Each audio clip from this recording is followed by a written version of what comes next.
Well, greetings and salutations, everybody. Welcome to my YouTube channel. My name is John Campea, and this is a companion video. Now, what are companion videos? Well, I'm awfully glad that you asked. See, every day on the John Campea Show, Monday through Friday, we take the second half of the show to take your sent-in live questions. However, we often don't have enough time to get around to all the live questions that get sent in. But I want to make sure you guys don't have to sit around and wait too long to get those questions answered. So what we do is we gather them up and we address them here on companion videos, those ones that did not get addressed on the live show. And we have fallen behind a little bit. We've been having some streaming problems. Without going into the technical aspects of it, we've been having some problems with YouTube, with our stream, our live upload stream connecting properly and being ingested by YouTube properly, and we've been having some issues, but we believe that those problems have now been fixed, ladies and gentlemen, brothers and sisters. Hallelujah indeed. It seems like the problems have been fixed. So hopefully we'll find out tomorrow when we do the John Campea Show live tomorrow, because like today we couldn't do it live. And anyway, as a result, we've been falling a little bit further behind, but I want to make sure you guys aren't left waiting too long. You sent in those questions with those great topics. You supported the channel while you were doing it with the tipping. So I want to make sure we don't make you wait too long. So let's get into it right now and start getting caught up, shall we? And we're going to start getting caught up by going to Double Crit, who writes, oh, that's right. We left off on Double Crit yesterday because he's got a big one. 1 of 7. All right, here we go. I know what you're thinking. Another Wonder Woman 84 chat. Okay, yep, here we go. We've had a lot of Wonder Woman 84 talk going on. But hopefully I'm treading new ground here. I think you've been making an unproven assumption about the plot, that literally everyone has to renounce their wish to avoid calamity. On rewatch, I see that Steve is the one who says everyone has to renounce. But when listening to the Mayan, he asks, no one renounced their wish? Does everyone have to renounce or only someone? Clearly, Steve doesn't know for sure, as he's just a regular dude. I believe, based on the events depicted in the movie, calamity from wishes isn't a guarantee. Rather, the destruction is directly caused by short-sighted and impetuous wishes that have unintended yet logical side effects. In the end, the president almost causes a nuclear war with Russia. That has nothing to do with the guy who wished for coffee or those who wished for Porsches. If they renounce, great, but if they don't, the consequences wouldn't stretch out beyond Washington, D.C. Catastrophe isn't some all-or-nothing thing. Where the mother of a sick child keeping her wish means the world would still go on, which is still going to end. It's a collective result of many fickle wishes compounding on each other, or 1 to 2 foolish wishes with disastrous consequences. I know there's many other issues with Wonder Woman 84. I just wanted to try to address the specific question, how can everyone possibly renounce their wish? And why I don't think it had to be literally everyone. Hopefully this is a reasonable perspective. Also, regarding questions like, what if a kid wished everyone was a dinosaur? Well, if Maxwell Lord wished that everyone except his son would die, I think it's fair to assume such wishes either can't or won't happen.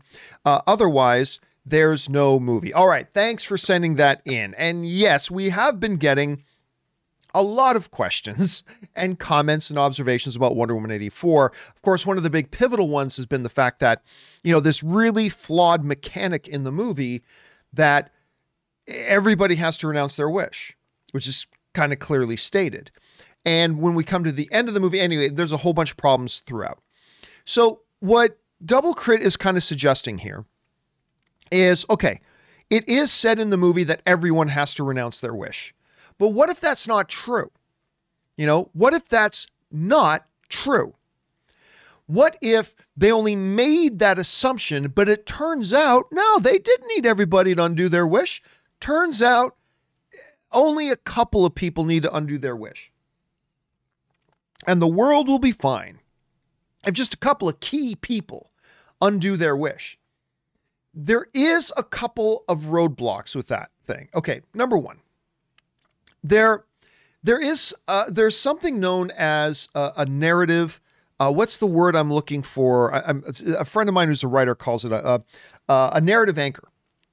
There are certain points in a movie where they give the audience what are called narrative anchors. At least that's what a couple of friends of mine who are writers call them that, which is basically this. Narrative anchors are pieces of information given to the audience that the audience member can rely on to use as their foundation in constructing their understanding of the movie as a whole. Okay? So like a narrative anchor for Man of Steel is Clark is not from Earth. He's from a distant world called Krypton. Now, the audience, when given that narrative anchor, can now foundationally build the rest of their understanding of the movie around that narrative anchor point, right?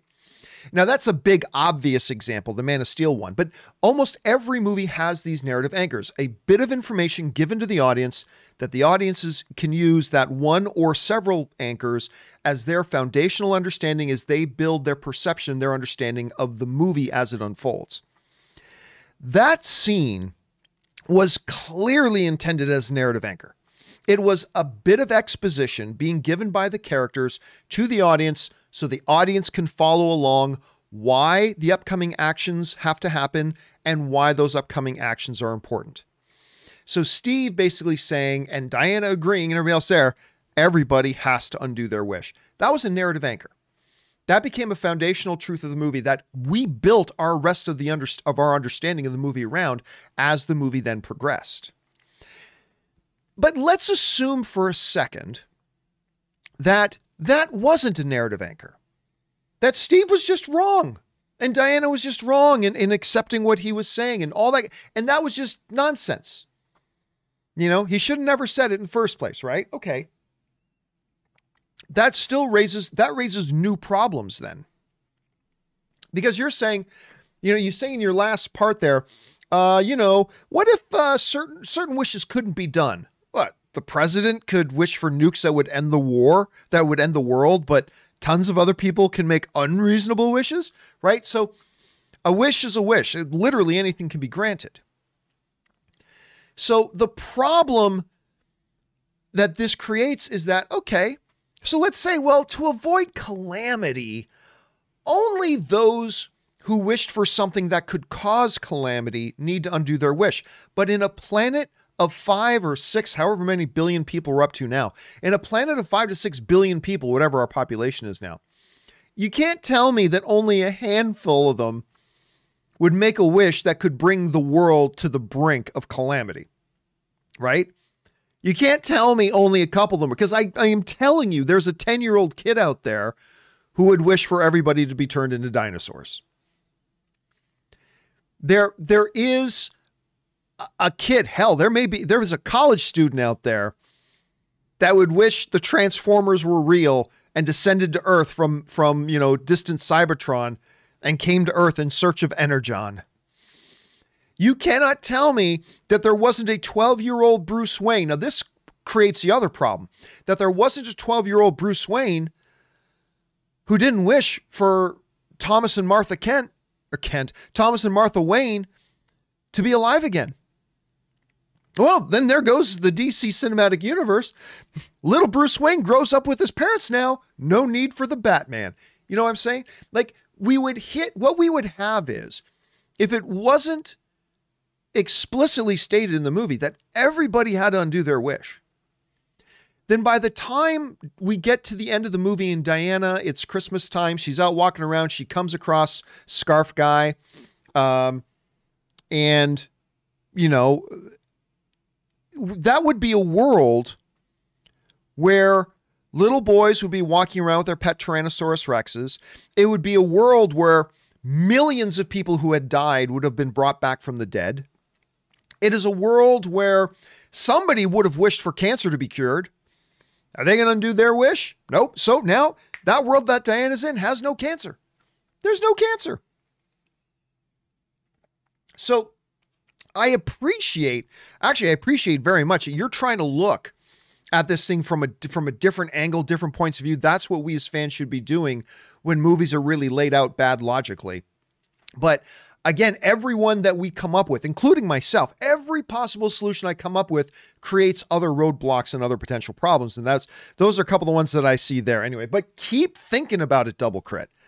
Keep thinking about it. Or at some point we just throw up our hands in the air and say, you know what? Nope. Wonder Woman 84 was just a logical mess. There are good things about the movie. I'm always talking about Wonder Woman 84 like in negative terms, but the reality is there are some really good things about the movie, some things about the film that I really did enjoy. But overall, it really was quite a logical mess. But anyway, keep doing it though, Quirky. Keep doing it. Or double crit, I should say. Keep doing it. All right, next up. Kian Shingler writes, a movie which scored really low on the ratings, but I think is brilliant, is Law Abiding Citizen. The villain, Clyde Shelton, that's King of Sparta, Gerard Butler. The villain, Clyde Shelton, I mean, that's Gerard Butler's movie, is also worth a mention as one of the best villains, though I appreciate it's all subjective. Here's the thing about Law Abiding Citizen, at least for me.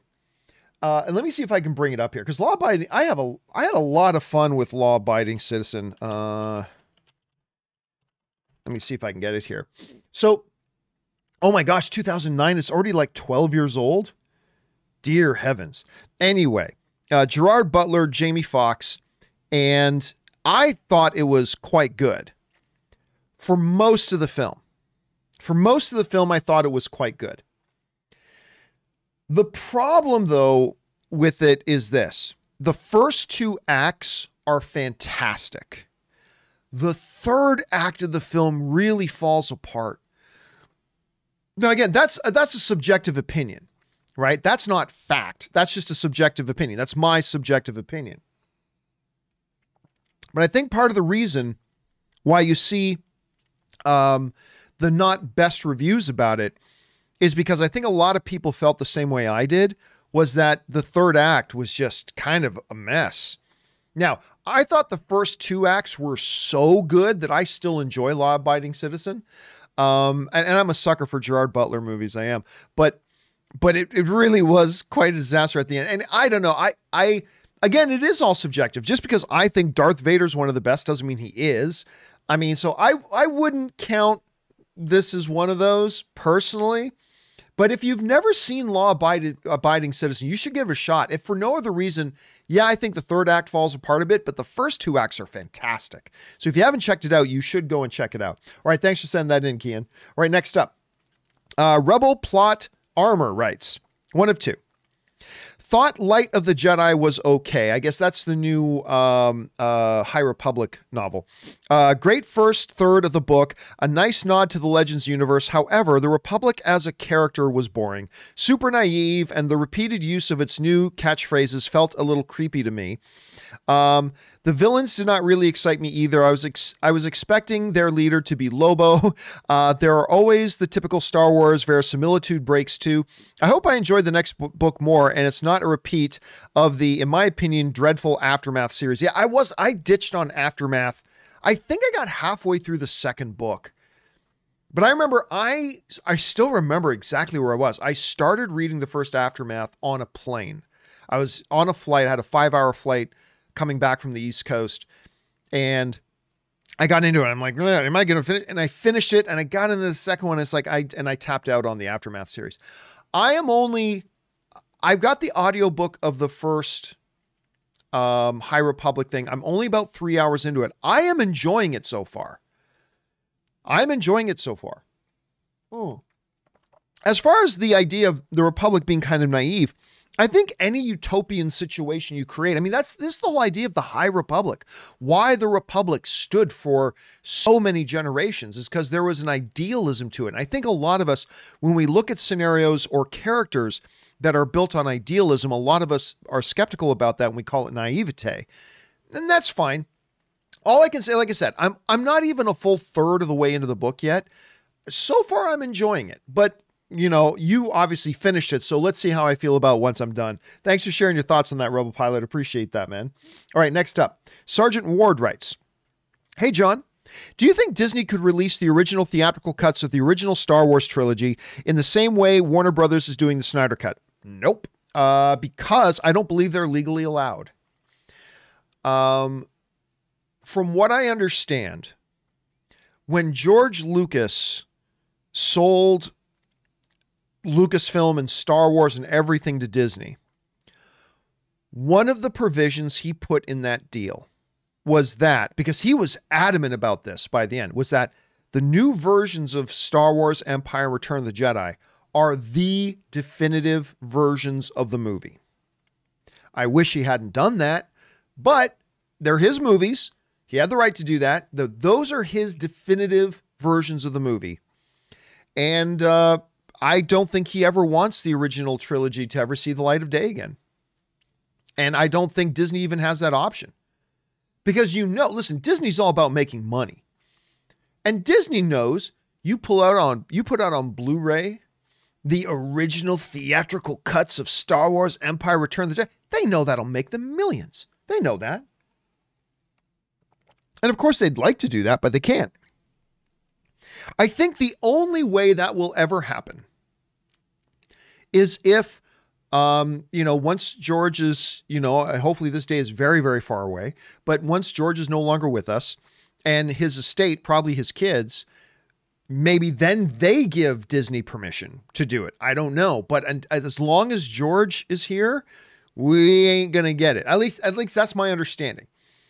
And, anything can happen. George may wake up to, remember, George Lucas once said that after The Last Crusade, Indiana Jones and The Last Crusade, that was it. No more Indiana Jones movies. No more. We're done. That was as good as a way to end it as possible. And it was the perfect ending to that. No more. But what happened? He changed his mind. So in theory, George could change his mind again. He could go back to Disney and say, tell you what, I'll have my lawyers draw up the papers. I'll let you, we can get rid of that clause that says you can't release the original trilogy.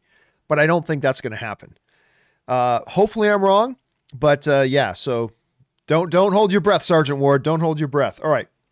Next up, Capri Grant writes, hey, John and Co. I was just wondering that if Kevin Feige goes to Alan Horn with an idea for a Marvel/DC crossover trilogy, how likely is it that Hamada Warner Brothers is contacted? Does Kevin have that much pull, at least to get those conversations started? Oh yeah, absolutely. Yeah. Listen, one of the reasons Alan Horn has been so successful over the length of his career, and one of the reasons he is one of the best of all time, one of the best studio guys ever in the history of Hollywood, is the fact that, he works with those people who are under him, and he gives them a lot of leeway. And Kevin Feige, absolutely. If Kevin Feige came to Alan Horn, of course those conversations would be entertained.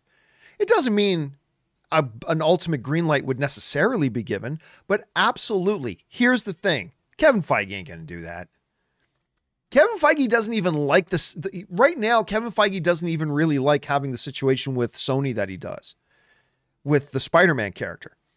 Kevin Feige does not enjoy not being the final sign-off on what happens to Spider-Man, to one of the characters in his MCU. He doesn't enjoy not having because he's got the final sign-off on everything else.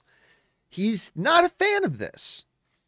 And to do that with DC, plus that would just be a big, huge, convoluted mess of a film. There's nothing, I just can't see there being anything redeemable about it.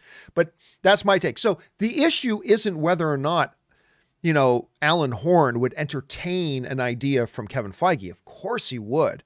I just don't ever see Kevin Feige doing that or ever wanting to do that. And then why would Hamada want to do that either? So I don't know. Again, the problem isn't Horn. I think the problem would be Kevin Feige himself. That's just my guess. But who knows? Kevin Feige is obviously the guy to answer that.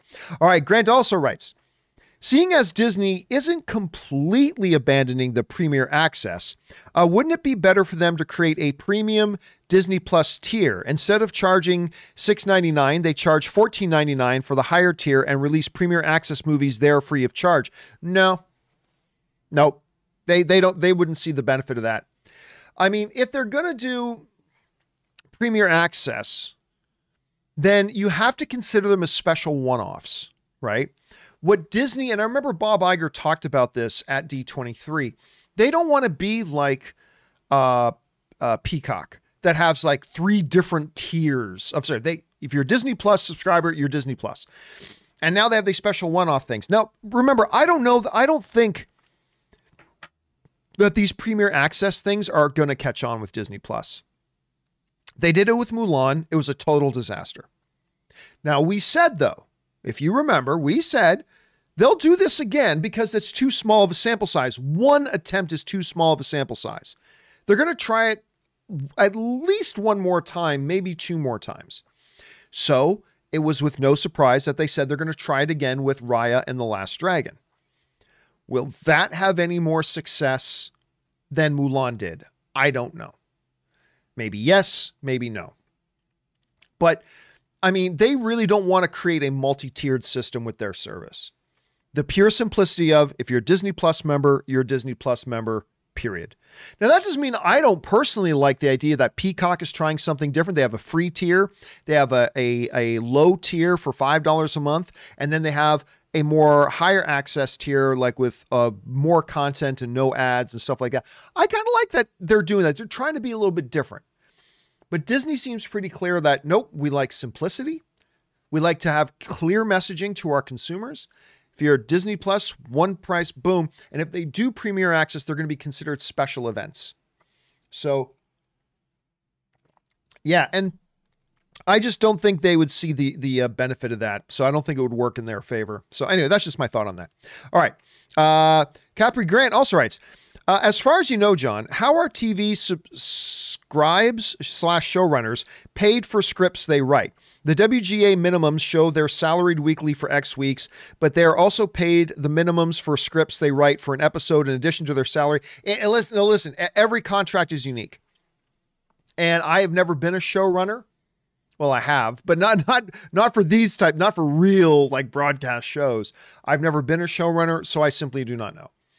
My guess is, if you are a showrunner, like remember the showrunners run big writers' rooms, and there's a good documentary out that you can probably find. Go find it. It's actually just called Showrunners, made by some people I know, and it's really good. If you want to know more about the world of showrunners than that, but my guess would be, not having ever been a showrunner myself, is that it's probably just all contracted, and every contract for each one of these guys is done differently. And it's probably more a salaried contract than anything else too. So that's my best understanding of that. I wish I could give you a better answer, but I mean, you could also be asking me, how do they make nuclear fission work when, in adopting power delivery for a country? I really couldn't give you an answer to that personally, but I think it's very unique from individual to individual, contract to contract, showrunner to showrunner. That's my guess at any rate. A good question though. Frank Shatter writes, hey, John, WandaVision was the first Marvel content to be rated PG, with the first 2 episodes being 30 minutes each. Reviews are out, and they are pretty good. What's your thoughts on the PG rating and the 30-minute episode approach? There is no PG rating.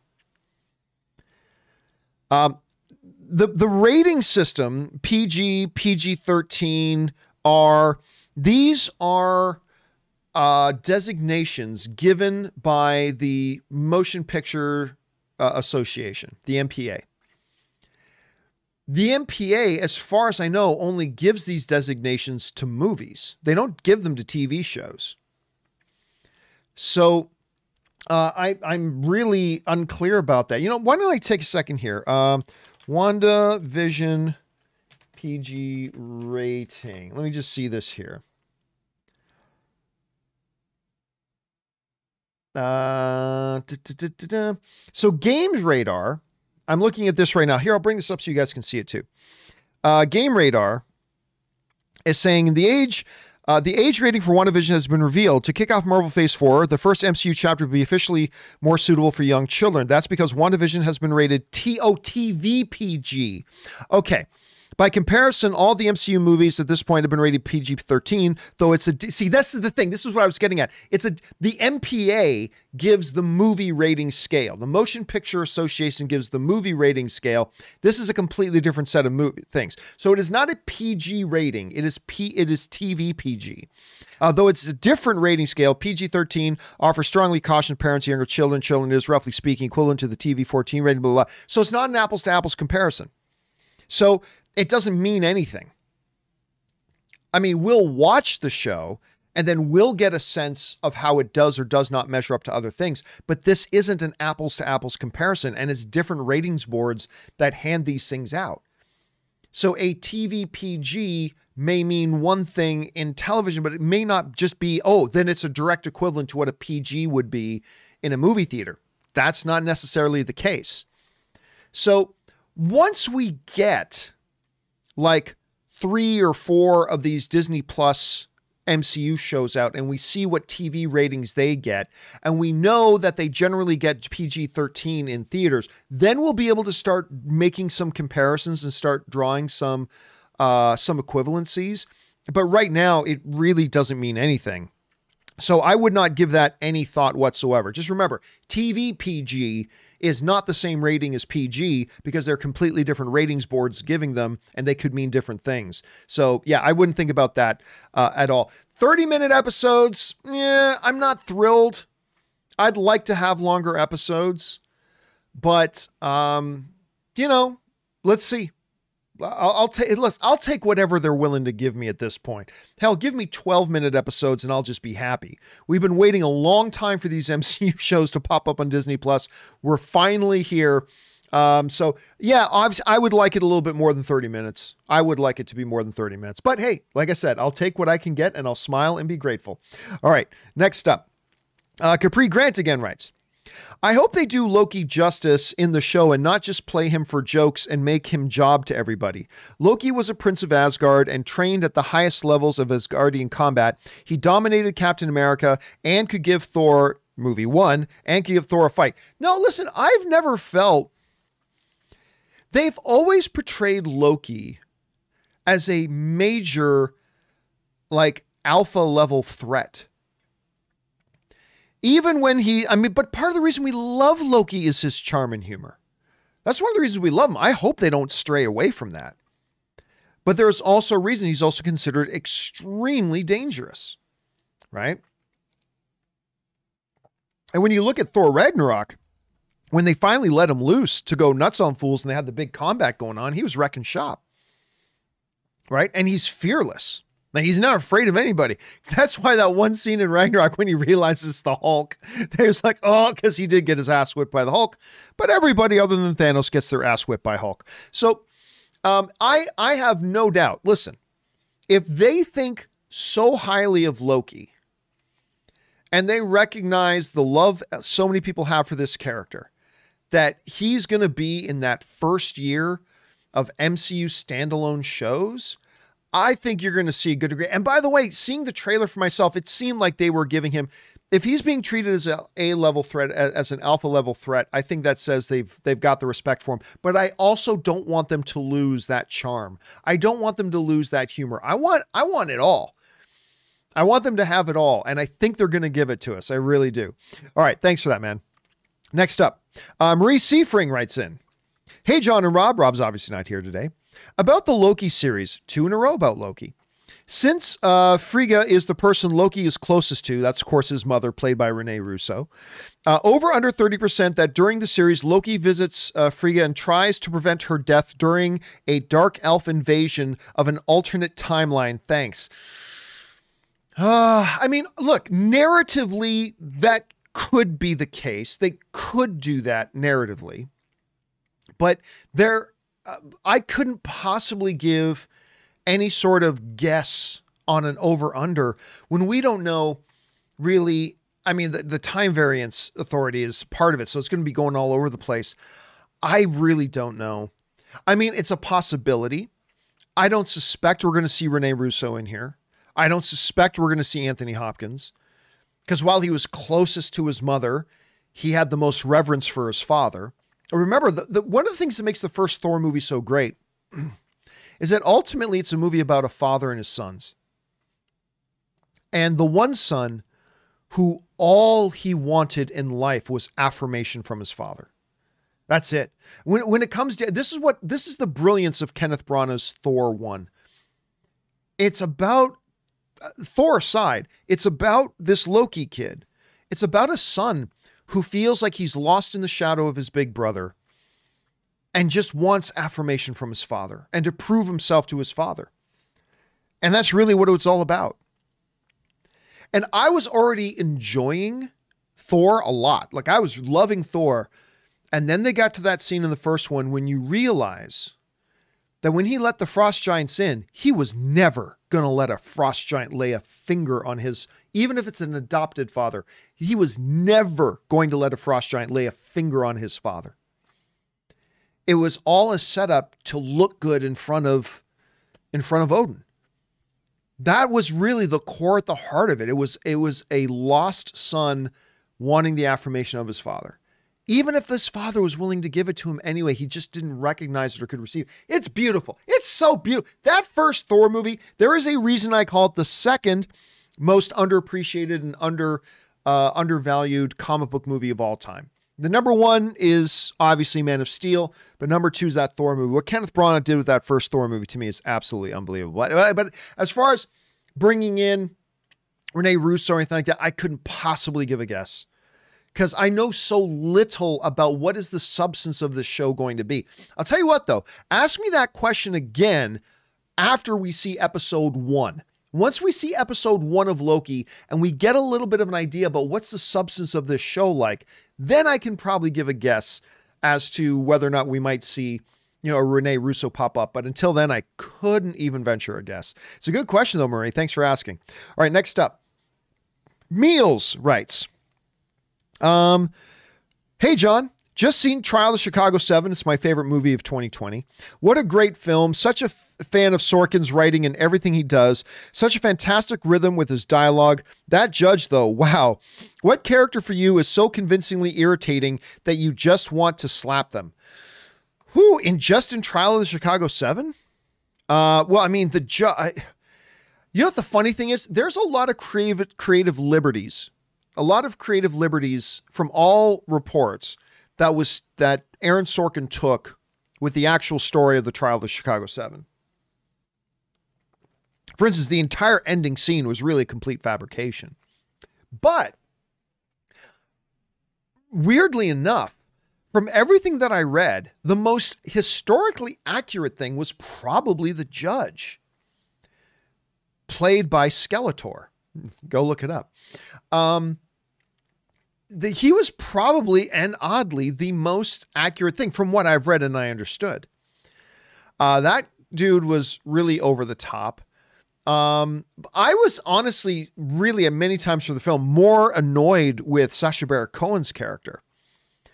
Even though he's one of the protagonists and a hero in the film, and at the end of the day, I loved watching him on screen, but man, part of the reason I loved him is because he really irritated me sometimes, which I can only imagine is Aaron Sorkin wanted the audience to feel what the other characters around him probably felt. We love him and respect him, but oh my God, he can be completely irrational and irritating sometimes. So there's that. Yeah, but at the end of the day, it was the judge. At the end of the day, it was the judge meals. Anyway, thanks for writing. Seattle CF's right. Hey, Rob, what time are the Seahawks playing next weekend? Well, obviously they're not because they lost. But hey, listen, no mocking here. I mean, my team didn't even make the playoffs this year. I suspected they wouldn't when they signed Cam Newton to be their thing. Speaking of the Seahawks, I mean, there was a long time where, Russell Wilson hadn't signed his extension yet.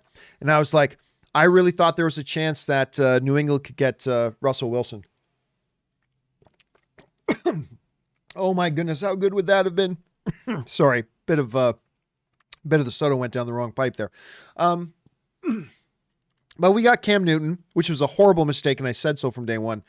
And they didn't make the playoffs. Listen, you can't have the greatest quarterback in the history of the game in the GOAT Tom Brady and then just expect nothing to change next year. It's funny. Tom Brady takes New England to the playoff. Well, it takes New England to the Super Bowl 9 times, gets 6 rings, makes the playoff like 50 years in a row. And then he leaves and they don't make the playoffs. He goes to a team that hasn't been to the playoffs in 12 years? I can't even remember how long it's been since the Buccaneers were in the playoffs. Very first year back, very first year he's playing with the Buccaneers. They're in the playoffs, win their first playoff game. It's not a coincidence. It's not a coincidence. But yeah, don't be too hard on Robert because I'm sure your favorite team has not made. I mean, the Seahawks have been ever since Coach Carroll got there, they have been one of the first-class teams in the league. They really have. Obviously, the class of the NFL has been the Patriots for the past 15 years, 20 years, whatever. But, ever since Coach Carroll got to the Seahawks, they have been one of the absolute crown jewel organizations in the league. They are good and a threat year in, year out. And You watch, they'll be back again next year. They just fired their offensive coordinator too, by the way. Anyway, A-Train A writes, while I like Ahsoka, Cal, and hate Ezra, I always liked how Luke was the last Jedi. The OG trilogy made us feel tension because we knew that Luke was the last of his kind, like Aang. That's a Airbender reference there. Them even being alive immediately invalidates what made Luke special at all. I don't agree with that. I don't agree with that. Luke is still Luke. Luke Skywalker is still the greatest Star Wars character of all time. None of that is, and if you doubt that for a second, look at the worldwide reaction when Luke shows up in the final episode of Mandalorian. If you doubted for a second that Luke Skywalker is the greatest Star Wars character, the cornerstone of the entire Star Wars franchise, look at the worldwide global reaction to him showing up in the last episode of Mandalorian. Has any of that glory, has any of that legend been hurt in the slightest? No. Now, I agree. I continue to be displeased how they continue to rewrite Star Wars history. I get it. We need new characters, and some of them have to be Jedi, and we need them to be in these eras. But listen, the message of the original trilogy was clear. There were no Jedi left.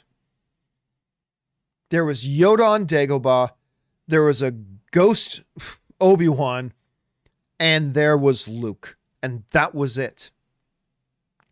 With one possible other being Leia that Yoda makes a reference to. And that was it. But now we find out it turns out there's a clubhouse of 7,000 other Jedi scrambling around the universe. I mean, did I just sound Irish for a second? I didn't mean to. Anyway, and I'm not a fan of that. I'm not. But some of the results have been really good, right? I mean, Cal is a great character brought in from the video game. He's a great character. I have never liked Ahsoka Tano. Never have. But I really like what they did with her in Mandalorian. And I never would have thought that I would say I'm looking forward to an Ahsoka Tano show. And yet here I am. I am, because I really like what they did with her in that one episode of The Mandalorian. So I'm looking forward to seeing what they're going to do. But that doesn't change the fact that fundamentally I still don't like the fact that they've changed Star Wars history to accommodate these new stories. But they did. So I can choose as an individual fan to just be dismissive about anything that they do, or embrace it. Say, yeah, I don't like the fact that they had to change Star Wars history, did it. So just so we're clear on the record, I don't like that. That being said, it's here. And do I like the stuff that they're doing or not? And they're doing some pretty good stuff. But again, let me emphasize again, A-Train, that this whole idea, it invalidates what made Luke special, all that kind of stuff. Look at the entire planet's reaction to when Luke showed up. Has his specialness come into 1 ounce of question? Has his prominence come into 1 ounce of question? I would argue that it has not, sir. So I think we're good. And I think we're good on that. Anyway, that's just my thoughts. Thanks for writing that in, A-Train. All right, next up. The Wakandan Forever writes, I attended my first ever pop-up drive-in last night. They showed Wonder Woman 84. I will never see that film the same way again. With everything that has happened with the past year, it made me appreciate the theater-going experience even more. Yeah, listen, I can relate with that, because I remember, I have to watch New Mutants again, but when I saw New Mutants in theater, I drove 3.5 hours to Las Vegas just so I could go see a movie. Then I turned around and drove 3.5 hours back, because no theaters in the closest movie theater open to me was in Las Vegas, and New Mutants was out, made the drive out there. And I was not thrilled with New Mutants. Well, that was all right. It's all right. I have never watched it again. So I wonder if I watch it again, will I still think it's okay? Or will I think it's total garbage? Maybe the reason I didn't find it to be total garbage is because it had been 6 months since I had walked into a movie theater. Or at least almost 6 months. It had been a long time since I'd been in a movie theater. and just getting to go into the movie theater and be there and in the seat with popcorn and watching a movie in a theater. Oh, it was so great, man. It was so great. Now, Ann and I have been to the drive-in a number of times this year, and we're going to go again. But, yeah, I agree, man. Going to the movie theater just makes life a little bit better. It just makes life a little bit better. And I'm glad you had that experience, Wakandan. All right, Ryan Lohner writes, I just rewatched American Beauty for the first time in years. It's been a beat since I've watched that one too.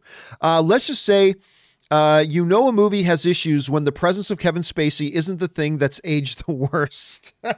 Well, listen, the only older Kevin Spacey movie I've watched since the whole Kevin Spacey explosion thing was The Usual Suspects, which is one of my all-time favorite films.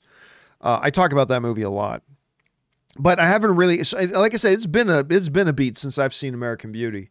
So maybe if I watch it again, I'll know the stuff, what particular, I think I'd probably have to watch and experience it to know exactly what you're referencing, but it's been a while since I've seen it, but I got to admit, it's hard. You know, it's when stuff that goes down, like what went down with Spacey, it's difficult to go back and watch older Spacey films. I mean, it's not, I don't know. My mind works weird in that way, I suppose. Anyway, you did just remind me, though, I do need to watch American Beauty again sometime soon. All right, Dave XP writes, I don't care if the Oscars are this year or next year, but I'll be damned if Hussevik doesn't win Best Song Award. I'll tell you what, that, of course, is Rachel McAdams and Will Ferrell's, I can't even remember the name of the song. I can't even remember the name of the movie. It's about the song competition. Anyway, Eurovision. That's what it is, Eurovision. That song is awesome. I remember after I watched Eurovision, I think for a good week, I was playing that Hussevik song on YouTube over and over and over, like probably 5-10 times a day. Probably 5 or 10 times a day. I was playing that. And because it's just so good and it's emotional, it chokes me up, makes me think of my hometown of Hamilton, Ontario, Canada. It makes me think about that. So yeah, man, hey, listen, I'm with you. Whenever they do the Academy Awards, I don't think they should do one this year. I think they should postpone it till next year, but whatever, whenever it is, that song should be nominated for Best Song. It was fabulous. It was integral to the movie itself, and it's just a beautiful piece. I am completely with you on that. They should absolutely do that. All right, thanks for that, man. Let's now move on to who is next after Dave XP. Now I'm just singing the damn song in my head. Anyway, she's singing Icelandic. Anyway, next up, James Argenta writes, what High Republic book are you listening to? The first one right now. I'm currently listening to part 1, A Light of the Jedi by Charles Soule, learning about the Great Disaster. That's exactly where I'm at. Like I said, I'm 3 hours into it. I think I'm at 6 hours until impact, because, you know, the whole first part of that book is all this countdown. And so I have not gotten to the Great Disaster yet. I haven't gotten to that point yet, but I'm about 3 hours in, and I'm getting about a half hour a day. I'm getting through about a half hour of it a day. So hopefully I get caught up here pretty quick. But listen, I'm not blown away by it yet, but it's just the intro. And so far I'm enjoying it. So far, I feel like it's really taking me into the Star Wars world and this new setting that we've never been in before. So far, so good. Let's see how I feel once I get to the end of the book, though, James. Okay, next up. An anonymous viewer writes, Moff Gideon, whatever game you're playing, Mando, it won't work. You cannot stop my Dark Troopers. Mando, yeah, I know, but he can. I know, but he can. I'm telling you, man. That scene was great, but we talked about this on a companion video not too awful long ago. About the inevitable question came in, which scene was better, the Vader scene or the Luke scene? And while I love them both, you know, and I said this on a previous companion video, but I lean towards the Vader scene was better. Because really at the end of the day, I mean, they were both, you know, master force wielders just ripping through cannon fodder, right? That's both of them. But Luke was doing it to just machines, right? To just robots, terrifying robots, capable robots, no doubt. But that Vader scene is elevated because it was human beings with fear and terror.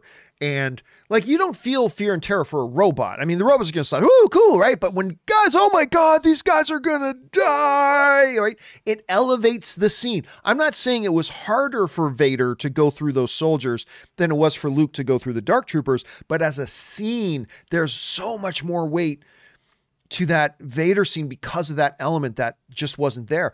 Both scenes share most of the same elements, but the Vader scene has that extra element of horror that simply isn't in the Luke scene. And again, that's not me dissing on the Luke scene. I love the Luke scene, but I always just give that little bit of an edge to the Vader scene. Anyway. All right. Stupid Questions writes, when you say it's all subjective, your opinion is just as valid. No one has to justify liking or disliking a movie, etc. Hi, how hyperbolic are you being? If someone says, I hate The Last Jedi because Asians, I don't see you giving them much credence. Well, no, because now you're changing the parameters of the discussion now. You're changing the parameters of discussion. Because now you're bringing outside character flaws into the discussion about just an impression a piece of art makes on us on an equal playing field, right?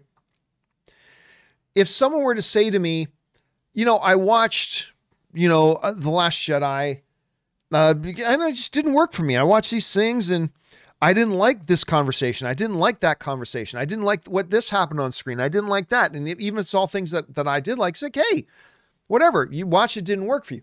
Now, if we start to bring in outside character flaws into the discussion, it doesn't change the subjectivity of film, but maybe I'm not going to hang out with you. Like, because if you come in and say, you know what, I just, I loved Rocky, but I didn't like it that they I liked Rocky 3, but it's terrible that they let a black guy beat him. Clubber Lang, right? Well, okay, now we're not just talking about the subjective impressions that art make. Now we are talking about a character flaw you have that you're bringing into the discussion. So it changes the parameters of the discussion altogether. So that's a completely different thing, Stupid Questions.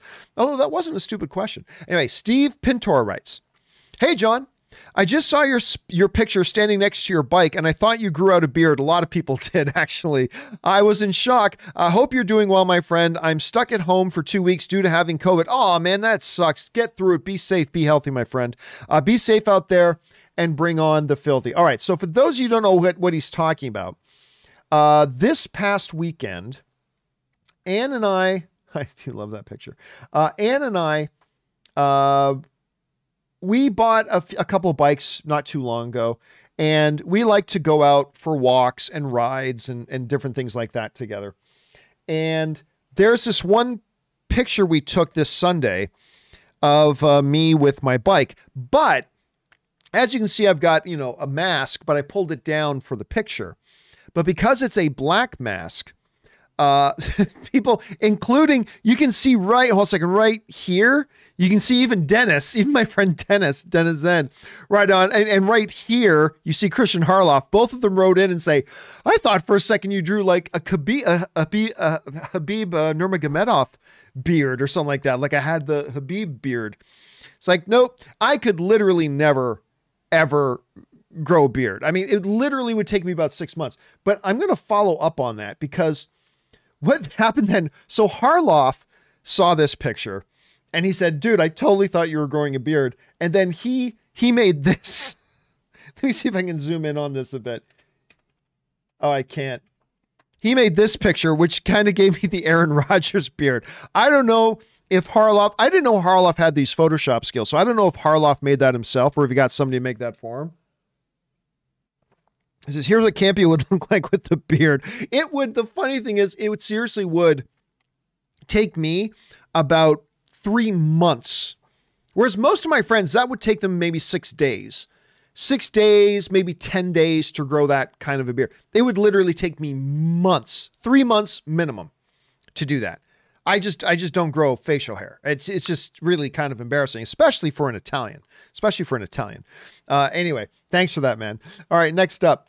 So you weren't alone, Steve. A lot of people thought that was a beard on me at first. All right. The Wakandan Forever writes, John and film fan community.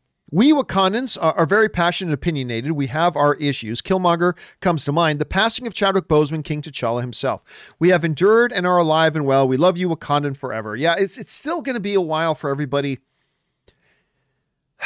You know, everybody was really shaken by the loss of Chadwick Boseman. I really think everybody's going to be hit with it again when they do start shooting the new Black Panther. And then it really is going to become real for a lot of people. Which is really too bad. I mean, such a talented guy taken far too soon. Anyway, Seattle Seahawks again. The Capitol Police did a better job stopping people this weekend than the Seahawks offensive line. Give the Seahawks a break, man. Give the Seahawks. There was much worse performances than anybody else. All right. Michael Forrest writes, Hey, John. I was watching your Chronicle review and you had some 27x40 movie posters on the wall. What's the best way to get them from my local AMC? I'm likely going to want the Dune and possibly Snyder Cut posters. Thanks and keep up the good work. Well, listen, honestly, you don't need, all you want is the standard, what is the standard 27x40? I can't remember. If all you want is posters, just go on Amazon and buy them. I mean, they're pretty cheap. They are pretty cheap. Like if I go over to Amazon right now, hold a second, Amazon, let me think of just a random movie. Let's say Shawshank Redemption, right? Shawshank Redemption poster, 27x40, right? I just go there and instantly there's a whole bunch you can just buy 27x40 posters. So if you can just, wait for a day or two, a couple of days for like companies to make them and put them out. You don't need to get them from AMC theaters or anything like that. You can just order them yourself. Like all the posters I had on my walls were all completely posters I just bought online. Then you can pay like 50 or 60 bucks and get a pretty decent framing job, or you can just go to like a Michael's or some hobby store and just buy some cheap frames to put them in. I mean, it's really cheap. It's really expensive, but you absolutely don't have to go to a movie theater and try to get them to give them to you. That's a little bit of a hard sell. That's a hard sell to get. For me, for a while, that was easy if I ever wanted to do it because I worked at AMC, so I could just get those posters if I wanted them. But no, honestly, all the ones that I framed and everything up, those are all ones that I just bought online at some point. Anyway, hope that helps, Michael. All right, next up, Lobster Johnson writes, John, we have to stop meeting this way. I'm not quite sure what that's a reference to. Anyway, Lobster writes, Hey, John, I've been watching Peter Capaldi and Jodie Whittaker Doctor Who for the first time. I have to say I'm not a fan. How do you have two fantastic actors and the showrunners don't know what to do? The previous 7 seasons did. It's a discombobulated mess. Well, I mean, I obviously cannot give an opinion because I don't watch Doctor Who. So I don't know. For all I know, every season and every episode has been complete garbage, or every season and every episode has been an absolute dream. I just don't know. But listen, like running a show, I just had a friend of mine write in, I just started watching New Girl, right? The Zooey Deschanel show, New Girl. It's actually a really good show. I was surprised by how charming that show really is. At any rate, it's a good show, but guess what? They had 1 or 2 pretty weak seasons. Same writers, same cast. Or, look at the Michael Jordan Bulls. They lost games. Same players, same coach, same and they lost games. I keep saying that one of the biggest mistakes we as film fans and storytelling fans make is we just think it's easy to do that. It's easy to make a good movie. It's easy to make a good show. Oh, and you made a good movie once? Oh, then you should never make a bad movie. Oh, you had a good season? Well, then you should never have a bad season, It's very, very, very hard to make good entertainment that connects with a lot of the audience. It's very, very difficult to do. And so again, I'm all saying this though as a guy who's never watched Doctor Who, so I don't know. But just because They've had some strong seasons. You shouldn't be shocked that they maybe have a weak season or two. And I'm not saying the last couple seasons have been weak. I've never watched them, but it's something we really shouldn't be all that surprised about. Anyway, next up, Slim Kim writes, one of two. I know you think Kathy Kennedy should step down now, but I'm with Rob. Just because she announced these shows/movies and puts everyone in place doesn't mean it'll be enough. If she just announced the sequel trilogy and left before it happened, people wouldn't hold her responsible for the way you feel it turned out. With Star Wars turning around in order to cement her Lucasfilm legacy, she needs to be there for how these movies turn out as the one who put it all in motion and overseeing it. No, that's not true. And the reason that's not true is because that cycle never ends. There's never going to be a point in time when there's not a bunch of announced shows and movies yet to come out. It's a constantly moving circle, right? And listen, I have never thought that Kathleen Kennedy should step down because I didn't like Rise of Skywalker. I thought she should have stepped down long before I ever saw Rise of Skywalker. And again, I say this, let me lay the groundwork for this. I say this as somebody who is a big fan of hers. She is one of the greatest film producers in the history of Hollywood. Steven Spielberg says she's the greatest producer in the history of Hollywood. But being a great producer, just because you're good at one thing, maybe even the best at that one thing, does not necessarily mean you're going to be great at the other. We were just talking about Michael Jordan. Greatest, to many people, the greatest basketball player of all time. Oh, then he's going to be an awesome coach. And he'll be an awesome GM or an awesome team president or an awesome... Guess what? He doesn't have the best track record of any of that stuff.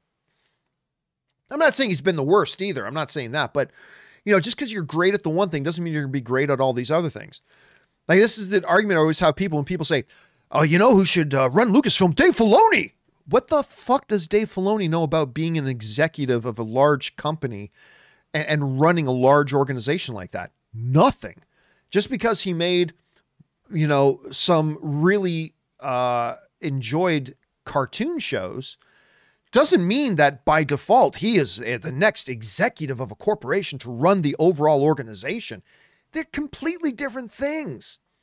The greatest hockey player of all time, Wayne Gretzky, oh, then he'll be a great coach. He's the best hockey player that ever played.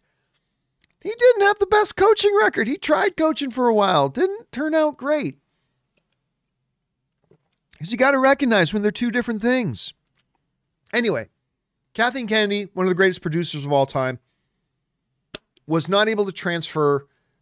It was not able to transfer over to being the president of a studio. And my issues have never been that I didn't like the movies that were coming out. My issue was that she fundamentally was dropping the ball on the two most important jobs she had. Important job number one, which is the most important job of any studio head to me, which is making sure you are 100% on the same page with your directors and your directors are 100% on the same page with you. It is okay for a studio every 6, 7, 8, 9, 10 films you go through that, oh, we lost a director here. Or we lost. She literally had this one stretch where in 4 or 5 movies, she had lost like 6 directors. It's just, you can't have that happen. You cannot have that happen.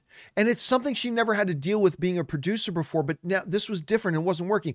The second main thing was, if you are going to launch a new Star Wars trilogy, you have to have an overall plan for that trilogy. And while I loved The Force Awakens, I love that movie. I think it's great.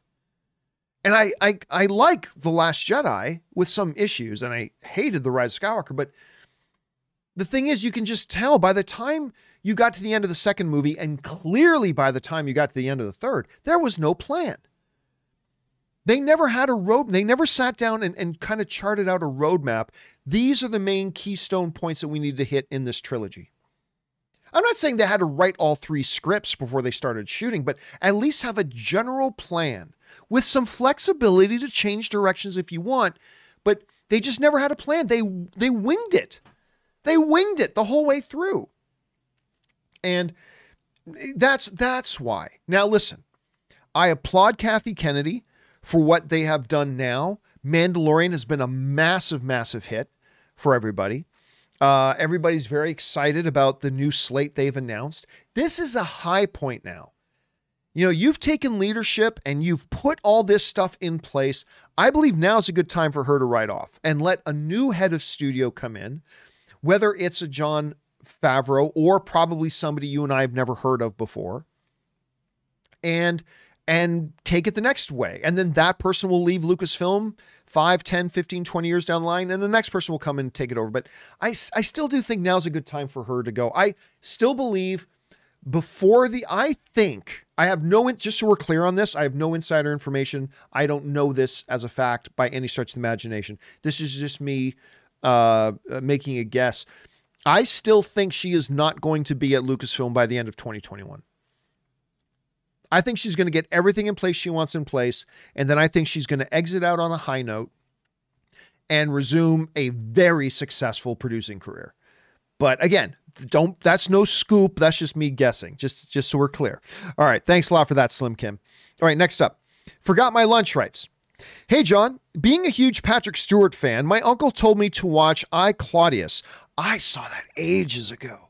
It was old, but the acting from the cast was incredible. Got me thinking about the movie of Cleopatra and the two actors to play Julius Caesar, Mark Antony. And you being an Italian, are you a fan of Roman movies?"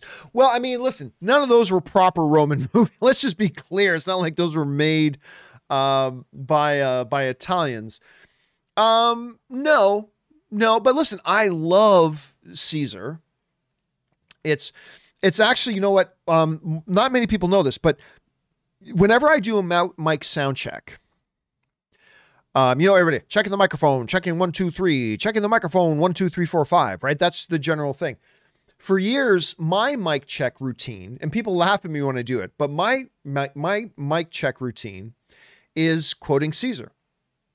"Friends, Romans, countrymen, lend me your ears. I come to bury Caesar, not to praise him. The evil that men do lives after them. The good is often interred with their bones, and so let it be with Caesar." You know, I actually kind of quote Caesar whenever I do my mic check, because the reason I do that when I'm doing a mic check is so you actually get true reproduction of things the way you would actually speak. You're hitting different syllables and different emphases on words, and that's the best way to get a good sound check rather than just 1, 2, 1, 2, 3, 1, 2, 3, right?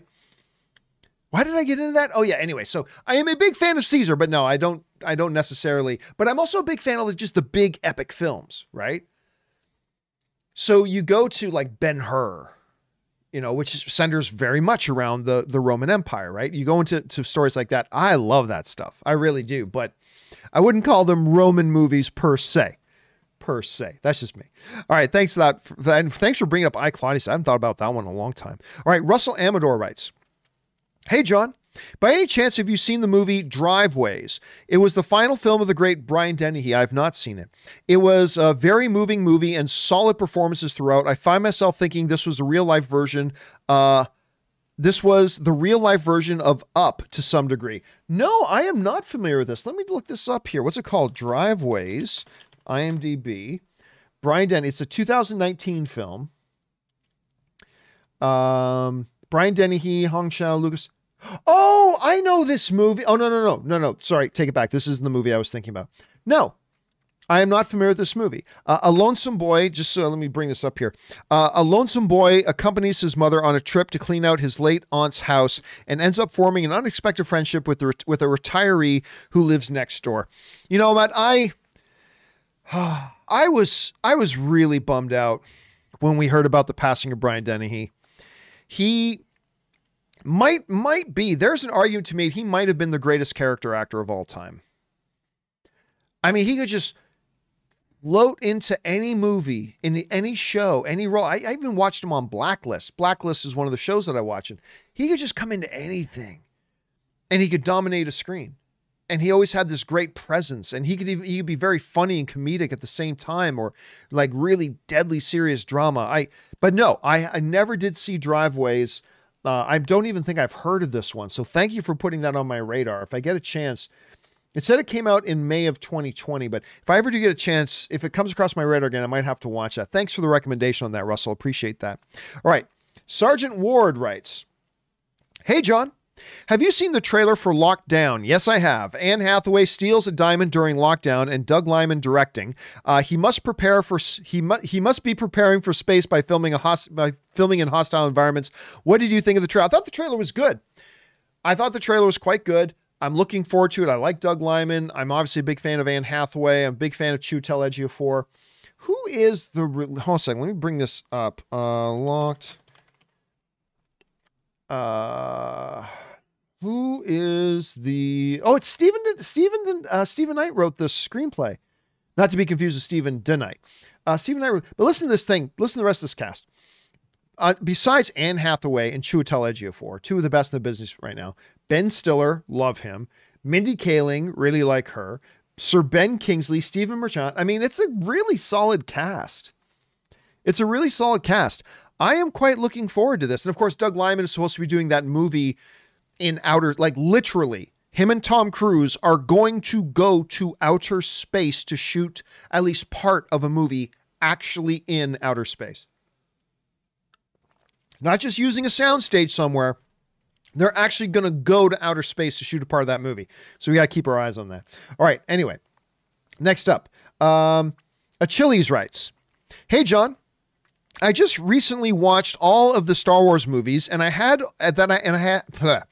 just recently watched all the Star Wars movies as I had only seen a few before. Darth Vader was an incredible letdown for me. He was not only not the god level villain that I had been told, he wasn't even a decent villain. Even though the prequels are far from great, I thought Anakin's story arc was better than Vader's. Anakin showed he had the potential to be anything, but his story died when he became Vader, and because of his injuries, became just an average Sith." You know, I could, listen, if that is your impression of it, that is your impression of it. It's all subjective. If that's the way it hit you, that's the way it hits you. And I'm not going to try to undermine how you felt about it when you watched it. Clearly, I disagree with you in the strongest terms. He is the greatest cinematic villain of all time. And that's just the way it strikes me and a lot of other people. But again, that doesn't undermine or devalue your experience with it. You saw it that way. You saw it that way. I personally thought Anakin's story was an absolute joke, but you felt differently. And there are others who feel differently too. And that's the great thing about these movies, man. The great thing about movies is that we can all have these different experiences and different emotional interactions with movies because they all hit us in a different way. And yours was clearly very different than mine. So it is what it is. I disagree, but I'm glad you had the experience you had at Chili's. All right, next up.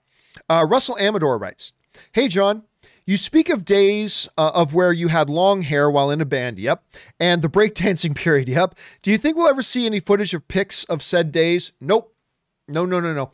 As far as I know, you got to remember, I was breakdancing back in the days before we all carried around global audiovisual telecommunication devices in our pocket, where anything is happening, you can pull out your camera and start shooting it right there. Like that wasn't the day. If you wanted to record something back when I was breakdancing, you had to have a VHS video camera that you could carry around and shoot. As far as I'm aware, there is only one VHS tape of me breakdancing. And it was with the rest of my crew, because, you know, a group of breakdancers at the time was called a crew. And it is in a box in the archives of the Campea Ranch up in Canada, never to see the light of day. You might, if I can dig up some of the, I think I can probably dig up some of the pictures of me with my longer hair. Maybe I can find some of those. I'll see if I can find some of those. But this is back in the day when we weren't all carrying around cameras in our pockets. But yeah, I had the hair down to here. What was really funny though, was there was a very short period of time when I was into breakdancing that I had kind of longer hair, but really cut short along the sides. And in the short hair part, I bleached blonde. There was a product called Sun-In that would basically turn your hair blonde. So I had my regular hair color on top and the back. And then in the short hair on the side, I turned that blonde. And then I had lightning bolts shaved into the side. Oh my God, that was a sight. Yeah, it didn't take me long to realize that was a mistake. I think I thought I looked cool for about 10 minutes. I think there was like 10 minutes where I thought I looked cool. And then I was like, you look like a fool. But anyway, and those pictures will be pictures that will never see the light of day. All right, next up. Sergeant Ward writes, do you think Star Wars is going to lose its specialness? We're going to get 3 movies, possibly trilogies, and like a billions of TV shows on Disney Plus. I'm optimistic, but I'm worried that Star Wars is going to suffer from overexposure. What are your thoughts? Well, there's definitely a part of me that feels that way. If you go back to the early days of Jedi Council and stuff like that, there were times when we would have discussions about, should Star Wars be doing 2 movies a year? And I'm like, no, I wasn't worried about overexposure. Overexposure is not something I was worried about, right? Because you take, let's just go back to Breaking Bad, right? I can't remember how many episodes there were a year. I don't know, for argument's sake, let's say 10. I can't remember exactly. You literally got 10 one-hour mini movies every year. Did you suffer from overexposure of Breaking Bad? No. So then why would 2 movies a year be overexposure? I was never worried about overexposure. My thing is, the rarer something is, the more special it is. So that's kind of why I always wanted them to keep Star Wars to like 1 movie a year. That being said, look at the MCU. It all comes down to quality. Winning cures everything. If something is bad, 2 in a year is too much. If something is consistently great, 5 in a year is not enough. It all comes down to quality. Now look, I'm not saying Star Wars has to do everything to the quality of The Mandalorian. I'm sure we're going to have some things that are a little bit better than Mandalorian. I'm sure we're going to get things that are a bit worse than Mandalorian. The important thing is try to keep it in this space. Like a little bit better than Mandalorian, a little bit worse than Mandalorian, but it's all in here. Not like, whoa, something's amazing and something completely sucks. That can be, but if Lucasfilm can bring consistency to the quality of their programming, some things will be better than others as long as you don't have too high of highs and too low of lows. But if you just consistently put out good content, good, solid content, then look at what the MCU has done. They're putting out 3 or 4 movies a year. And now they got all these Disney Plus shows. And the key will be, and guess what? If every other one starts to stink, not everyone, but every other one starts to stink, guess what? People are going to get tired of the MCU real fast. Same is true of Star Wars. But if they're able to maintain a certain quality level, then no, I'm not worried about overexposure at all. Again, if people can watch 20 plus episodes of The Office in a season in 1 year per year, then I don't see why, the Star Wars stuff would be an issue. It's all going to be about the quality. It's all going to be about the quality. All right, next up. Hey John writes, hey John, I heard George Clooney never wants to work with David Fincher again. He never said his name, but he definitely implied him because of his meticulous nature. I thought actors would jump at the chance to work with a master of the craft like him. Well, I mean, first of all, let me say, I never heard George Clooney say that. Hold on a second. Let me just see if I can bring something up here. George Clooney, David Fincher. Let me see what he had to say about that.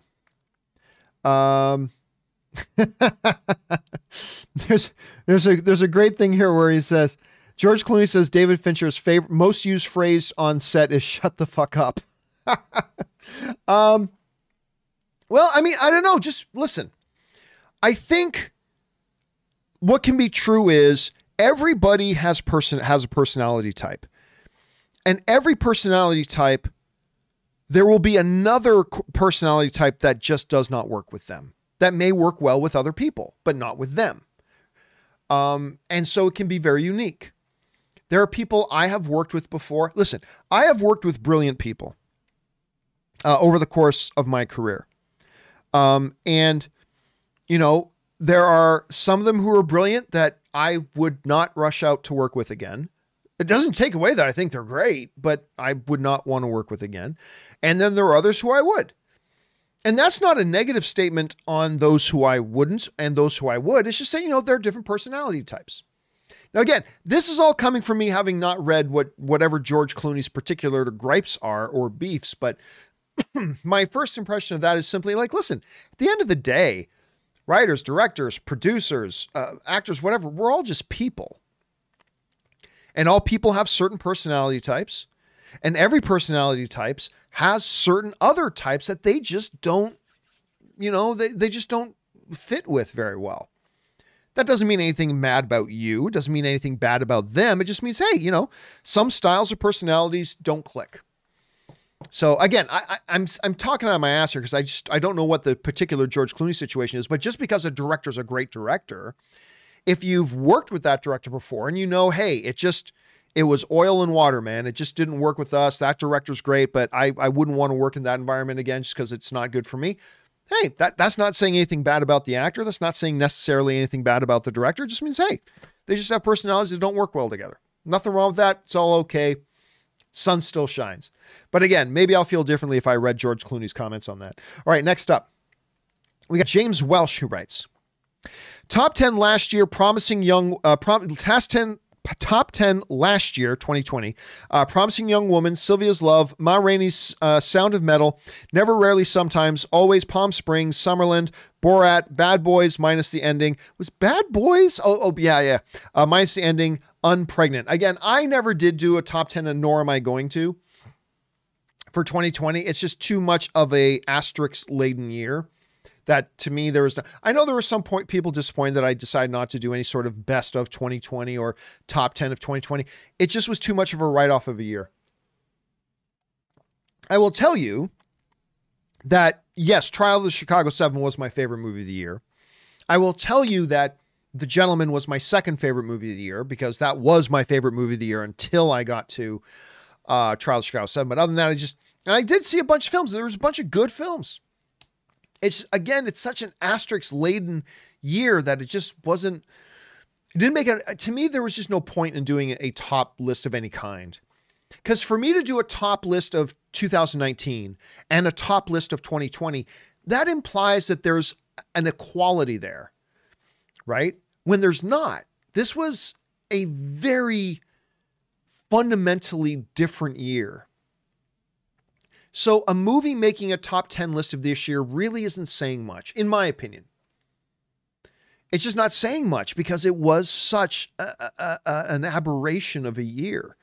But it is. But hey, man, I'm glad you found a bunch of films that you loved, and I'm glad that you listed them for us, James. Thanks for that, man. All right, next up. James Welsh also writes, top 10 most anticipated. Now this we did do. Rob and I did do a most anticipated of 2021. Anyway, Quiet Place 2, absolutely. Unbearable Weight of Massive Talent. That one, that's the Nick Cage one. It's going to be interesting to see how that turns out. Spider-Man 3, West Side Story. I wish I could, because to me, Steven Spielberg is the greatest director of all time. I just can't get excited about West Side Story. I don't know why, but I just can't get into it. Anyway, Top Gun 2, James Bond, No Time to Die, Dune, Last Night in Soho, that's the upcoming Edgar Wright film, and Coming to America 2. I was excited about Coming to America 2. I'm still excited for it, but the trailer wasn't great to me. The more I thought about it, and the more I watched it, because I watched it a good 5 or 6 times, I don't know. Not quite doing it, but yeah, a number of your films that you got there, I've got on my list too. I think 2021 is obviously partially because a lot of the 2020 films have been moved into 2021 as well. I think 2021 is going to be a great year for movies. You know, once we get to maybe May or June and we actually start getting them, but we'll see. All right, thanks for that, James. Next up, James Hall writes, John, I don't love Man of Steel as much as you do. I don't think many people love Man of Steel as much as I do. But I do think that Hans Zimmer's score is amazing and gets overlooked because it's unfairly compared to John Williams' iconic Superman score. Your thoughts? Thanks for all you do and keep up the filthy. Listen, we just have to understand that while they are both Superman themes, they are two separate pieces of music. And even more importantly than that, we have to understand that each piece was written for a different Superman. The Superman that John Williams composed his iconic score for, that Christopher Reeve Superman, was a very, very different Superman than the ones Hans Zimmer had to make his score fit with in Henry Cavill's Superman. They're very, very different. Now, every year, Ann and I go to the John Williams concert. Obviously, there wasn't one this year. And I don't know if there's going to be another one again. Every year he conducts a little bit shorter because he's getting older, right? But we would go to the Hollywood Bowl every year. Let me see if I can find a picture of this. Hollywood Bowl concert. Let's see if I can just find an image here. But Ann and I go to this concert every year. And it's always called the John Williams Maestro of the Movies concert. And it's done at the Hollywood Bowl, which is an incredible venue. Just an absolutely incredible venue to go to and watch a show at. It's amazing. This is a great shot of it there. I should have just pulled up. I've taken lots of footage and lots of pictures and put them up on my social media. So you've probably seen that before. Anyway. So he does this concert every year, Maestro of the Movies, where he plays through a whole bunch of his things. And the thing is, John Williams has written so much movie music that most years it's a completely different set that he does, other than a few key pieces. Like he'll always play Star Wars because that, you know, the audience is there. People show up with lightsabers. And literally, let me see if I can find one of these. Literally, when he starts playing Star Wars at these things, this is a good example of this, I think. When he starts playing Star Wars music, all of a sudden, everybody in the audience, the whole place just lights up. The whole place just lights up. And this is actually not a good representation, because I'm telling you, I have been there when it's like every third person there raises a lightsaber in the air. It's an incredible sight to behold. It really is. Anyway, with that being said, more than the Imperial March, bum, bum, bum, bum, bum, you know, that crowd goes crazy. Or when the opening hits of the Star Wars theme, bum, bada, bum, bada, bum, you know, everybody loses their mind. But I got to tell you, every year, and he only plays this one song about every other year. He doesn't play this one every year, but on the years that he plays his Superman theme, when that starts with that one lone horn, bum, bum, bum, bum, bum, bum, the place loses their minds. Hollywood Bowl loses its freaking collective marbles. They go nuts. And it's great. I mean, that song is so great. But the Hans Zimmer Man of Steel theme, particularly the piece that's called What Are You Going to Do When You're Not Saving the World? I know it's a long title, but that piece in particular, What Are You Going to Do When You're Not Saving the World?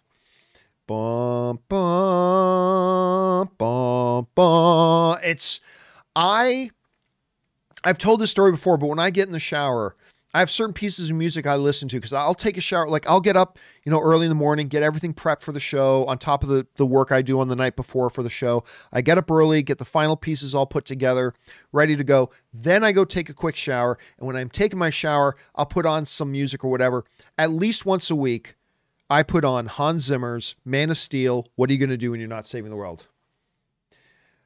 I just put that on. That music flows through you and gets you pumped and excited, and it's just an incredible piece of music. But to your point, James, you got to remember, not only are they two completely different pieces of music, they are pieces of music that were each written for a different kind of Superman.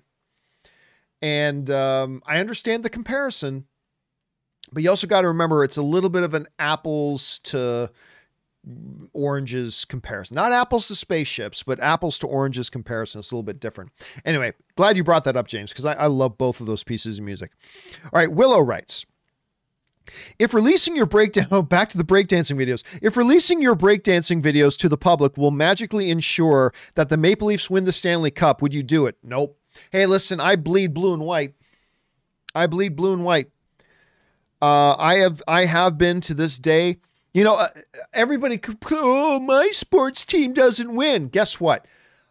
The Toronto Maple Leafs have not only not won the Stanley Cup, the Toronto Maple Leafs have never been to the Stanley Cup as long as I have been on this earth. What do you got for that? What do you got for that? Oh, boo-hoo, your team. Oh, boo-hoo, my team hasn't made the playoffs in 7 years. Oh, boo-hoo, my team, the greatest team, God's team, participating in God's sport, hockey, has never even, the most iconic hockey franchise on the planet, the Toronto Maple Leafs, have never even been to the finals as long as I've been alive.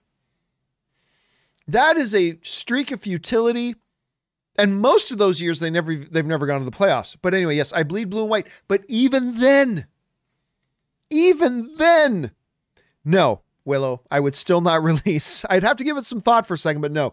Even then, I would still not release the breakdancing videos because I would never hear the end of it. All right, an anonymous viewer writes, rewatched Aquaman recently. Is it just me, or is it basically a retelling of the Arthurian legend of King Arthur and the Excalibur? Oh, no, that's something that a lot of people talked about when it came out, right? The whole thing about, I mean, basically, King, whatever his name was, down under the sea is basically your lady in the water, and the trident is basically Excalibur, and the whole thing of the myth. And yeah, I mean, there are definitely a lot of similarities there. And I don't think that's by accident. I don't think that those similarities are by accident.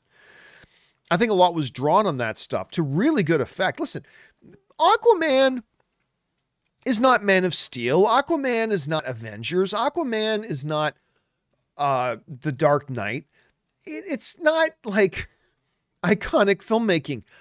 But you got to remember, Aquaman came out at a time when DC really needed a win. Wonder Woman was really good, but they needed something else too. And Aquaman was just a good, fun, enjoyable movie, and was an incredible success. Biggest success the DCU up until that point, or maybe even still, had ever had. You know, it became the first film in the DCEU to cross the $1 billion mark, an Aquaman movie. Something that a Batman versus Superman movie that should have made $1 billion in its sleep and had the potential to make $2 billion. Something that Batman versus Superman didn't do, a movie called Aquaman did. And got to remember, but yeah, absolutely. You're not the only one to recognize those similarities. There was definitely some inspiration drawn there, no doubt. All right.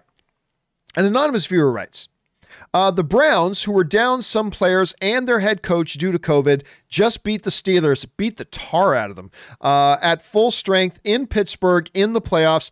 If this is a dream, I don't want to wake up. Seriously, one of the reasons I love sports so much is sports is actual real human drama. Cleveland had not been to the playoffs, I can't remember how many years. It's in the double digits. It's been even longer. I think Bill Belichick, the coach of the Patriots, was the coach of the Browns. That's going back a lot of years. The last time they won a playoff game. And this year, the Browns make it to the playoffs. They're shorthanded due to COVID. Their head coach couldn't be there. A couple of people on their coaching staff couldn't be there. And they had to go into Pittsburgh and play the Steelers, and they throttled them. I mean, Steelers mounted a pretty good comeback, but they were like down 28-0 at one point. First play of the game, snap, goes over Roethlisberger's head. I mean, it was absolutely nutty. It's the craziest thing. Anything can happen in sports, man. That's one of the reasons why I love sports so much. All right. Just time for a couple more here, guys. Without going into detail, because I understand this isn't the place for it, I will say this. The events in Washington last week will make for one hell of a movie someday. I'm also one who sent in the Brown playoffs comment, but forgot to write my name. No problem about that. And yes, again, I'm not going to go into the politics of it all. I certainly have my opinions about things that happened. This isn't the place for me to discuss them. But you're not wrong, Mike. You're not wrong. That's going to make one hell of a movie someday. Maybe Oliver Stone or Quentin Tarantino will make a movie about it, but it will make a hell of a movie someday. All right. Mike Schwenk writes, hey, John, Another viewer wrote in saying that you should check out Buffalo with Zoe Dush, and I wanted to just second his thoughts. Just like them, she really impressed me in Zombieland 2. Yeah, she was great in Zombieland 2. So I looked into other movies and really enjoyed Buffalo. Huge crush. Yeah, let me bring that. I brought that up the other day. Let me bring it up again here. Where are we at here? Buffalo. IMDb. Okay. Yeah, this one came up the other day. I never did watch it.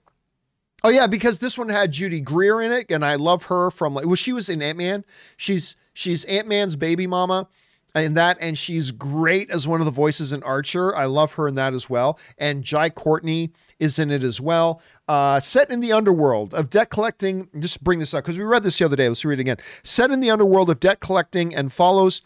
Set in the underworld of debt collecting and follows the homegrown hustler Peg Dahl, who will do anything to escape Buffalo, New York. And of course, we talked a little bit about the fact that I grew up right next to Buffalo.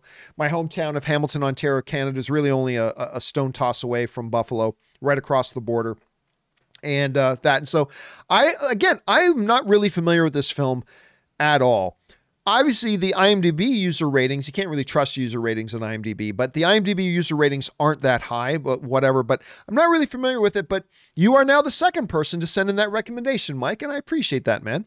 All right. Next up, we've got UFC 257 will have a crowd, writes. When Dustin fought Holloway, everyone said the same thing. If that same Dustin shows up and gets Conor in deep water, I think he'll win.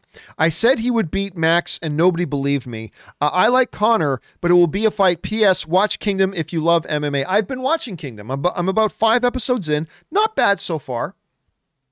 I don't think it's great yet. I'm not to the point that I'm willing to call this a great show, but I'm liking it. Frank Grillo is fantastic in it. I really like Frank Grillo. So I'm good with that. And Jonas Boy, he's actually pretty good in it too. I give props. So not bad so far. Yes. Yeah, you bet your ass that he can beat McGregor. I'm not sitting here saying he will beat McGregor, but you've got to know he can. When you watch that fight against Holloway, and even that, who's the kid he just fought last? So that was what, like, the two guys just beat the hell out of each other. Poirier can take massive shots and still fire tons of offense. So a lot of guys, once they start absorbing a lot of shots, they start to fade, right? Not Dustin, man. I mean, so can he beat McGregor? Absolutely. Absolutely he can. I mean, McGregor lost to Nate Diaz, for heaven's sakes. So he's not invincible, right? No shade for losing to Khabib Nurmagomedov. He is the baddest man on the planet. He's the best combat sports artist in the world. So there's no shame in losing to Khabib. That's fine. But I mean, the dude lost to Nate Diaz. So, it is what it is. But listen, if I had to put $5 on that fight, I would put it on McGregor, even though I want Dustin to win the fight.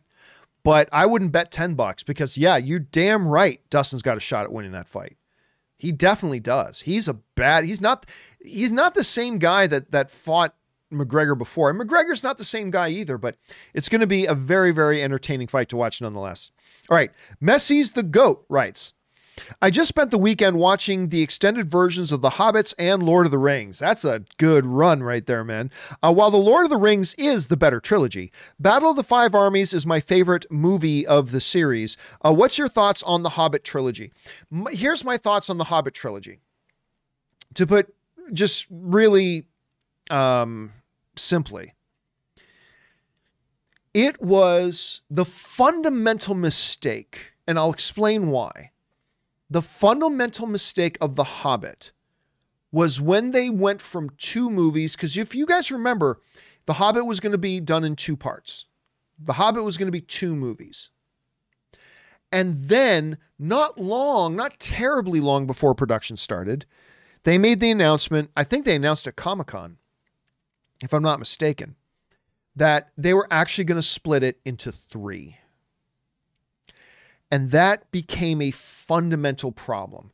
Not just because certain things then got stretched out. Because remember, The 3 Lord of the Rings books were all longer. Each individual Lord of the Rings book was longer than The Hobbit. The Hobbit's a short book.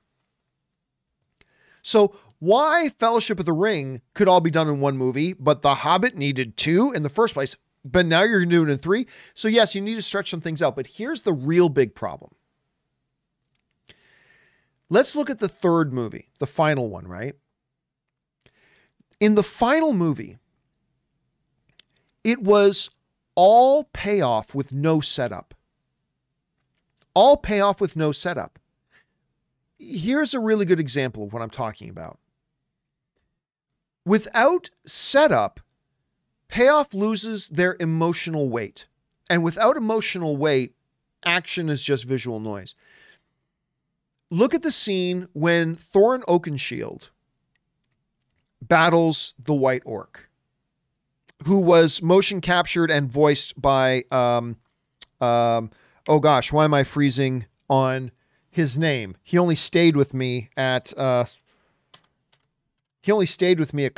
and was on my show before. I feel horrible that I'm freezing on his name and I cannot find it. I cannot find it anywhere. Anyway, voiced by the guy from, it was motion captured and voiced by the guy from Spartacus, whose name is completely eluding me. Let me see if I can find it here. Oh, it's right at the top. Manu Bennett. Manu Bennett. Manu Bennett, who, by the way, was also Deathstroke in CW's Arrow. So Manu Bennett, who played Crixus in Spartacus, one of my top 3 favorite shows of all time. And then he played Deathstroke, probably the best character they ever had in the CW universe, on the Arrow show. He was also the dude who played, he did the motion capture and the voice for the White Orc in the Hobbit films. Anyway, by the time you get to that scene, the big confrontation between Thorin Oakenshield and that White Orc. Let me actually get the name of the White Orc because I'm freezing on the name of him. Azog. When you finally get to that scene of Thorin Oakenshield versus Azog, we as the audience should have felt this high tension and emotion. But the reality is we hadn't seen these 2 characters on screen together for 2 years. It had been 2 years since we saw these characters on screen together. The movie, the 3rd film, and again, this just kind of illustrates the struggle that the Hobbit films had. It gives us the payoff without any setup. The movie needed to work in a way of either having a scene with them together or individually having flashbacks of their encounters with each other or whatever, because again, if we had had some of that stuff from the previous movie in this movie, then when they finally confront each other on that ice, it would have had a lot more of an emotional oomph, a little bit more of emotional impact, more of a punch. You know what I mean? But it lacked that. And in some of the other movies, it just felt like all set up without enough payoff. And it was just, you know what Bilbo says in Lord of the Rings, Fellowship of the Ring, when Gandalf first shows up at his house? He says to Gandalf, "I am old, Gandalf. I know I don't look it. But I feel like," and this is the analogy, "I feel like butter spread over too much bread." You know, thin, like butter spread over too much bread. That to me kind of highlights the Hobbit films, because there's a lot of good stuff in the Hobbit films. And I enjoy watching them. I do. I know some people hate them. That's fine. But I enjoy watching the Hobbit films. But it was thin. It was spread out way too much. You separated setup from payoff far too much. And it just felt like too much filler. A small book that was made into 3 movies. That was their fundamental mistake, I think. I think if The Hobbit had stayed as 2 movies, I think today we would look back on those movies in a very, very different way. I really do. Still a lot of good stuff in it. But yeah, to me, the one fundamental fatal flaw and mistake of it was, again, them making it like that. Anyway, Part 2, the name writes. It's a show about this guy. I'm assuming, since you're saying Alvi, I'm assuming you're talking about Kingdom. It's a story about this guy, Alvi, played by Frank Grillo, who is a retired fighter. I know, I watched the show, who owns an MMA gym and trains his sons. There's one scene with Frank and Nick Jonas drinking, having a heart-to-heart talk. You start the scene off laughing, and by the time it ends, you'll be in tears. Again, I am about 5 episodes in. I am not, I would not say I am loving the show so far, but I am enjoying it. I am enjoying it. You know, I'm still just getting to know the characters and all that kind of stuff, but I love Frank Grillo in it so far. So far, I'm really, really digging Frank Grillo. All right, guys. Final question of the day we're going to take right now, and then I've got to wrap this thing up. Miles writes, now that Deadpool is in the MCU, how likely will it be on top of his 3rd film? Let me try this again. Now that Deadpool is in the MCU, how likely will it be on top of punctuation, guys, use a comma. How likely will it be on top of his 3rd film at some point in the near future, maybe a year after the film, we get a Disney Plus Deadpool show, much like WandaVision, where it would run like a sitcom, could be really fun. It's possible, but you're not asking me how possible. You're asking me how likely. I would probably say not very likely. Yeah, I'm going to go not likely. On top of all the other problematic things that come with Deadpool and Disney Plus, I don't think Ryan Reynolds has the interest in doing that. Ryan Reynolds is right now, by money value, as of right now, Ryan Reynolds is the 2nd biggest movie star in the world, according to how much money they're able to demand. Dwayne "The Rock" Johnson, we just saw the list come out a little while ago. Dwayne "The Rock" Johnson is still number 1. Ryan Reynolds, surprisingly, is number 2. And being the number 2 most valuable movie star in the world right now, I honestly don't think Ryan Reynolds has much interest in, you know, taking a year out to do a 8-episode Deadpool, a neutered 8-episode Deadpool show for Disney Plus. So there, even without the Ryan Reynolds issue, I think there are other problematic things about it. I just can't see Ryan Reynolds being interested in it. I just can't see it. Now, that doesn't mean it's an impossibility. It is a possibility, but you're asking me how likely? My guess, and it's just a guess, is not likely at all. Honestly, I don't think it would be very likely at all, but who knows, man? We live in a world where Jamie Foxx is coming back to play Electro again, so anything can happen. All right, guys, that'll do it for this episode of Companion Videos. Thanks so much, guys, for being here. Special thank you to all of you guys who sent in these great questions. Number 1, because you gave us really fun, interesting things to talk about. But number 2, you supported this channel by sending them in, and all of us here involved with the show, thank you guys very, very much. Don't forget, guys, tomorrow, the John Campea Show is live again. We believe we have fixed out all of our streaming issues. At least I'm being told they've all been worked out. So tomorrow, the John Campea Show, 10 a.m. will be live. Me and Robert Meyer Burnett, we got a bunch of things that we're going to be talking about tomorrow. I hope you guys will join us for that.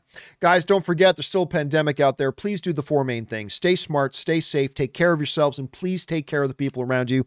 That will do it for me for now, guys. Thanks a lot for being here. My name is John Campea, and until next time, my friends, bye-bye.